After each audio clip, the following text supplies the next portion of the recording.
Hey guys, welcome back to my channel, or more specifically, welcome to the floor of my childhood bedroom, specifically my bookshelf area. So today, I'm just going to give a little tour of my bookshelf. Maybe eventually I'll do a room tour, but not right now. Okay, I'm going to switch over cameras. Okay, so I'm going to go ahead and just do a pan of all my books. Sorry if you hear any squeaking. I'm literally sitting on my ground, and my carpet's not very, it makes noise. So I guess we'll start here. First off, I recently had wrist surgery, so it's why I'm going to be pointing in this cast thing, this brace. So the first book that I have is Where the Sidewalk Ends, and followed by Following Up by Silverstein. And these books are just kind of books from my childhood. I really loved these books when I was little, and I even annotated them, as you can see up there. So yeah, I've always liked to read from a young age. Right next to it, I have this book that my dad got for me called YouTube Secrets, which is just kind of like how to manage a YouTube channel and stuff like that. It's pretty interesting. Next to that, I have Island of the Blue Dolphins by Scott Odell. Now this book is very special to me. This book was my mother's copy, and it was her favorite book when she was little, and I really liked it too. It's like one of those adventure style books. Next to it, we have this book called Kitchen by Banana Yoshimoto, and this was a book that I read in high school. I was an assigned reading, and I accidentally stole it because I never gave back the copy, and then I graduated, so I just never gave it back, so I kept it. Next to it, we have Dance of Thieves by Mary Pearson. This is sort of like the part one of my fantasy section begins, and it's a really good book. I feel like there's this notion that straight guys can't read fantasy, romance, even if there is romance in it, and I really dislike that notion. I've always liked reading. I feel like books, anyone can read books regardless of gender, identification, or sexuality. So yeah, there's that. And then right next to it, I have this book series called The Bridge Kingdom, and I really liked these books. I read these over quarantine, I believe. Followed by that is The Six of Crows, which is a book series that's being part of a book series. It's being adapted into the Netflix show Shadow and Bone. I haven't read Shadow and Bone, but I read Six of Crows, and it was okay. I liked it a decent amount. To the right of that, we have The Serpent and Dove and Blood and Honey. Serpent and Dove being the first book in the series, and Blood and Honey being the second. And I haven't read Blood and Honey yet because the third book comes out over the summer, and I've heard that the second book ends in a cliffhanger, and I really don't want to do that to myself. But I really like that book series. So we're now moving in to what is my historical fiction area, I guess. Pretty much the majority of these books are set in the 1940s during World War II. These three are all by the same author. This one's set in Spain. This one's set in Russia or Poland. I don't remember. That one's set in Germany. But yeah, they're really good. They're kind of just it's historical fiction, but a lot of time they're based off real events. So Salt to the Sea is based off the sinking of a ship. They had a lot of civilians on it. And The Girl in the Blue Coat, I remember reading this. I do not remember what it was about at all. I just remember that it took place during World War II. But then this book, this is one of my favorites. It's called All the Light We Cannot See. I read this first in 7th grade. And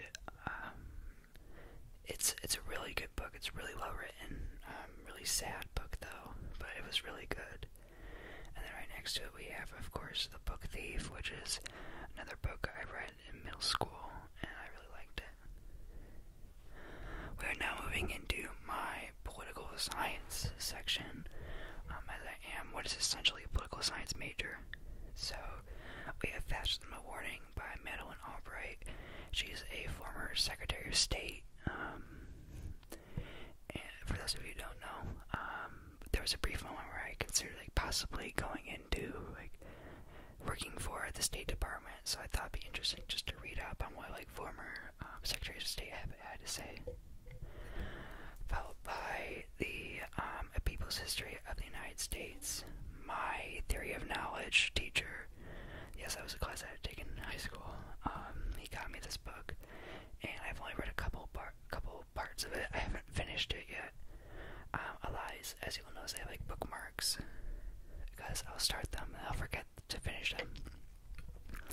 But then immediately to that, we have a book by Pete Buttigieg, and then Joe Biden, and then Barack Obama. So we have a former presidential candidate, the current president, and then a previous president. Yeah. Okay. Oh, that was my knee. Sorry. Moving down. We have this book called The Origami Handbook. When I was in 6th grade or whatever, I was really into origami. It's just one of those phases, and I was pretty good at it, but I haven't really touched it since. Yeah. Then right next to it, I have this book called Notes on Directing, because when I was in high school, I directed a play, and my dad got it for me.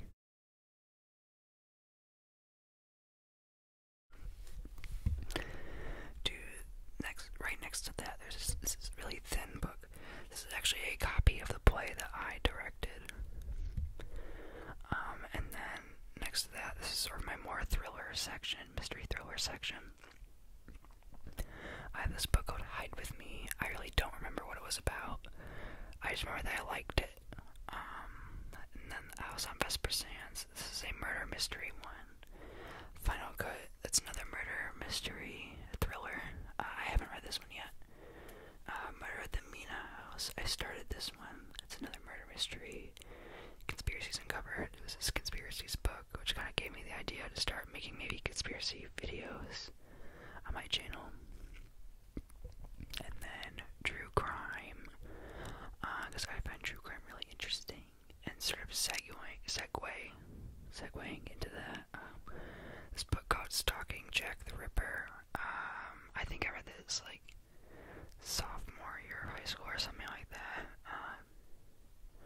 But it's a murder mystery thriller YA book.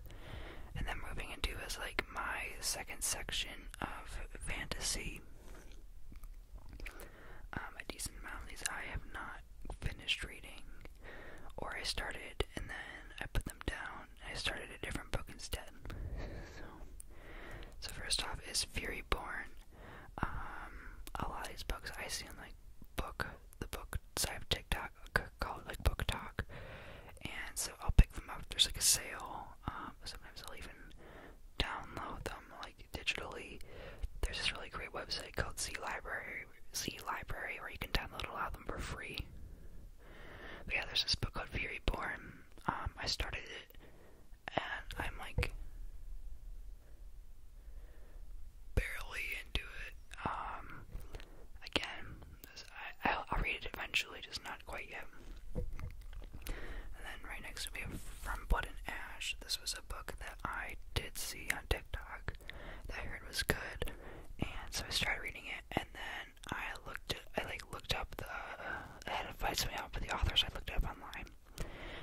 And then I don't know, I remember what it was. I saw a TikTok about it, and they spoiled the ending, so I already know what happened with that one. So I don't even know if I'll get around to reading that one. And then we have Dark of the West. I started this one. I don't think I got that far into it. I don't remember reading it. That's another one I have to read. The Millionaire Was a Soviet Mole. This is I think it's I actually haven't read this one. I got this from a used bookstore in my college town.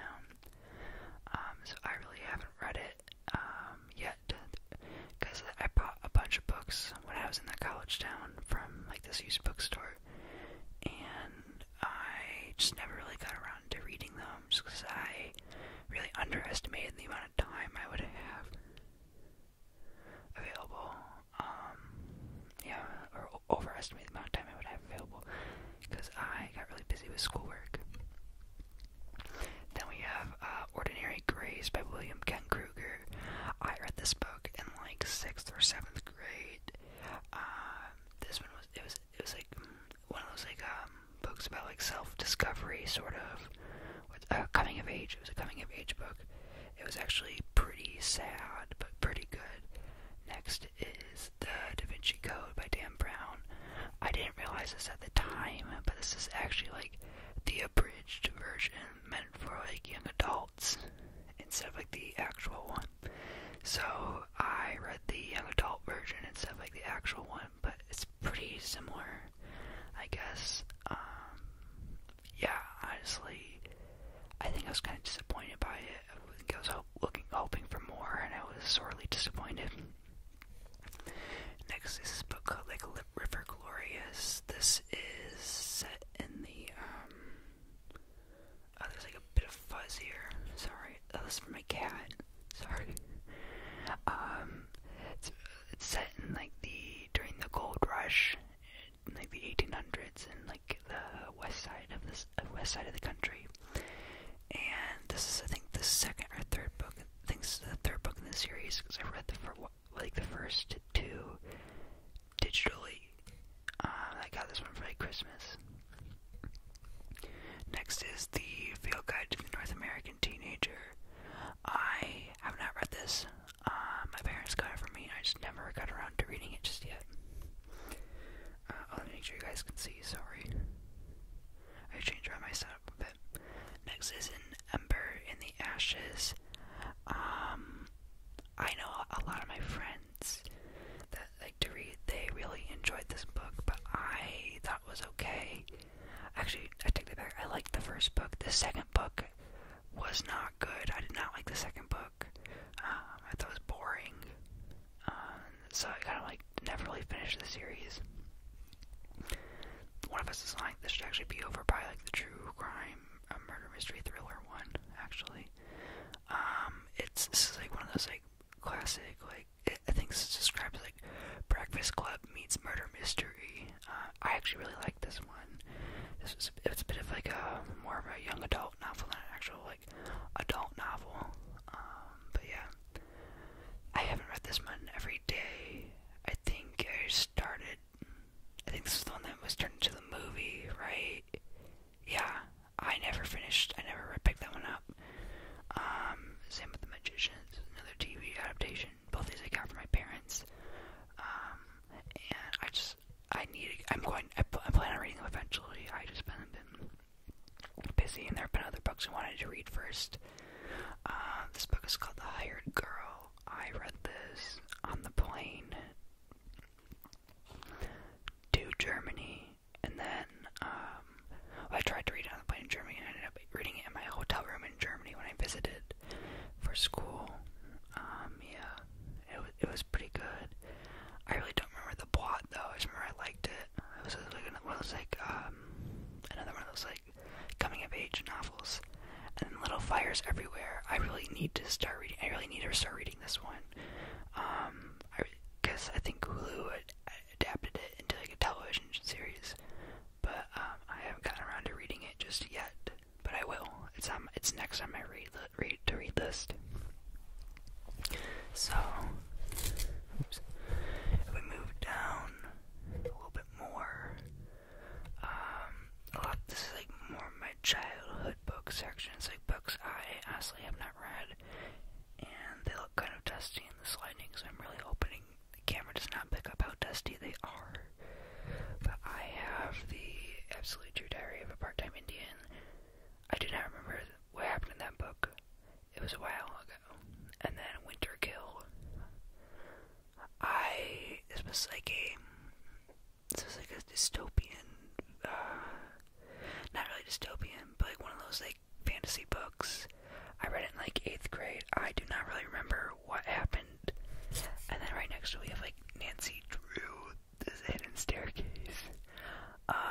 I used to really be into like mysteries, like as a kid, and I had a couple Nancy Drew books because my grandfather was a teacher and he had like some of these books in his classroom. And when he retired, he asked me if I wanted to keep some, so I did. But yeah, next to that we have the Odyssey. This is the like not kids version, but this is the abridged version, so it's a lot easier to read. Yeah. Because I was really into Greek mythology. On this bookshelf there, I used to keep like my my copies of like the Percy Jackson series on here, but I gave them to my brother.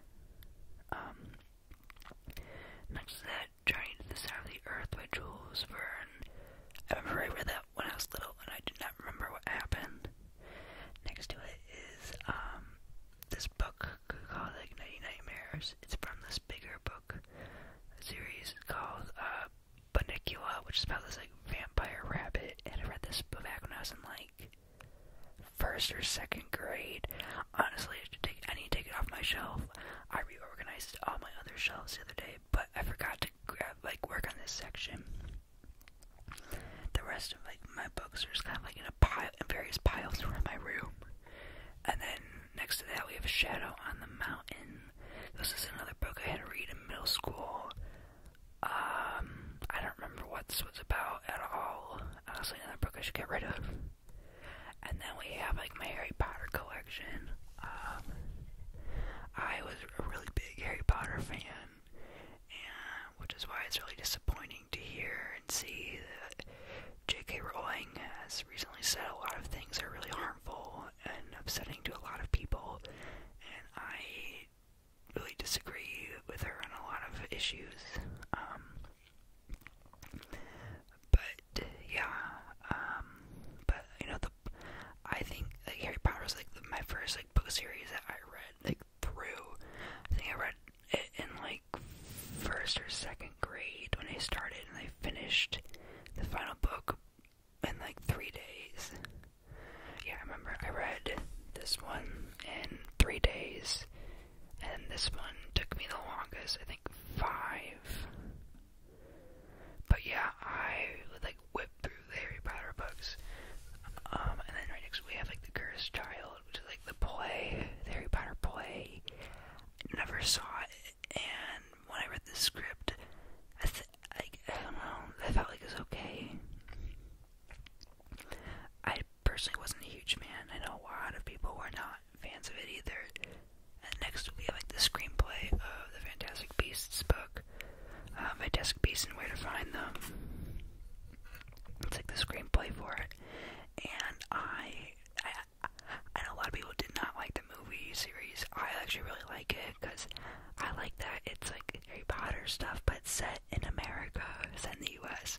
So it's just kind of cool just to see like that interpretation of it, like that version of like the 1920s U.S., like New York and stuff. I think that's really cool. Next to that, I have Tales of Beedle the Bard, which is referenced throughout the Harry Potter series. It's like a sort of like a children's book within like the universe, sort of. Next to that, I have this random notebook, and then next to that, I have this book called The Bad Beginning from a Series of Unfortunate Events. This was another book series from my childhood that I absolutely loved. It was so good. Lemony Snicket was a really weird author. I read another one of his book series. I don't remember what it was called, but they're in my brother's room because I gave them to him.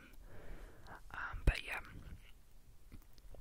And then this book called Bring Me Their Hearts by Sarah Wolf. This one, I think I started reading it a second time. It was okay. I wasn't too impressed by it, but I didn't hate it. And we have Where'd You Go, Bernadette. This one I think I read last year. Because, this is before like quarantine, before COVID and everything. I read it in school, on my own free time, because I know they're making a movie about it. And then my friend was like, you should read this book, it's really good. And next to it, I have like my mini like non-fiction like self-help book, I guess. Do one thing every day that inspires you. I am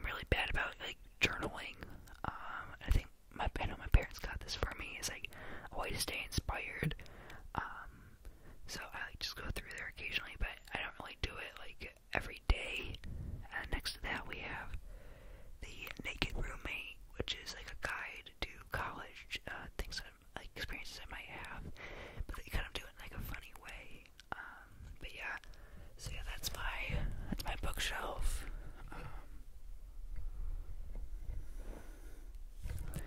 Pretty. It's not that big. I used to have a bigger one, but then it like broke. But there's like three piles of books right behind me, but I'm not gonna show you them because my room is a mess. But yeah, let me know if you have any book recommendations.